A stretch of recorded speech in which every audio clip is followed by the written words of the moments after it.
గురుగారు అలానే 3 నెలల క్రితం మీ దగ్గరకు ఒక ఆయన వచ్చారంట.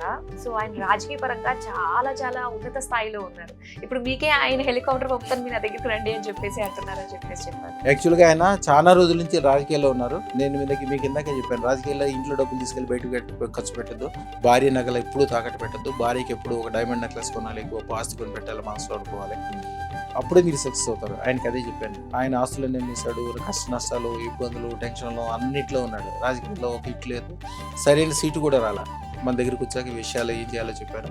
కరెక్ట్గా దగ్గరలో వచ్చే ఎన్నికల్లోనే ఆయనకి బ్రహ్మాండంగా సీట్ రావటమే కాకుండా ఎమ్మెల్యే అవటం కాకుండా మంచి మినిస్ట్రీ. ఆయన స్వామి మీరు అంటే ఆయన ఉండేది బెంగళూరు దగ్గర, మీరు మీ అంతటికి మీరు రావట్లేదు స్వామి, నేను హెలికాప్టర్ ఇచ్చి పంపిస్తాను స్వామి, మీరు వచ్చి ఒక్కసారి. ఆయన ఇండస్ట్రీ కూడా మళ్ళీ మంచి ఇండస్ట్రీ పెట్టుకున్నాడు, పిల్లలందరినీ బాగు చేశాడు, బంధువులందరినీ బాగు చేశాడు, చాలా మంచి పేరు ప్రతిష్ట తీసుకున్నాడు. ఇట్లా పాజిటివ్లు అన్నీ మీ దగ్గర జరుగుతాయి స్వామి, మీరు వచ్చి కాళ్ళు పెట్టాలని చెప్పాడు. ఇవన్నీ జనరల్గా అంటే వాళ్ళదేమో వీడియో వచ్చింది కాబట్టి అందరికీ తెలుసు, ఇవన్నీ రెగ్యులర్గా జరుగుతూనే ఉంటాయమ్మా. శుభం భూయాత్. అదృష్టం ఉన్న చోట రాజకీయాల్లో, జనాల్లో, ప్రజల్లో అనేక విషయాల్లో విపరీతమైన విజయాలు కలుగుతాయి. చాలా చక్కగా తెలియజేశారు గురుగారు, ధన్యవాదాలు.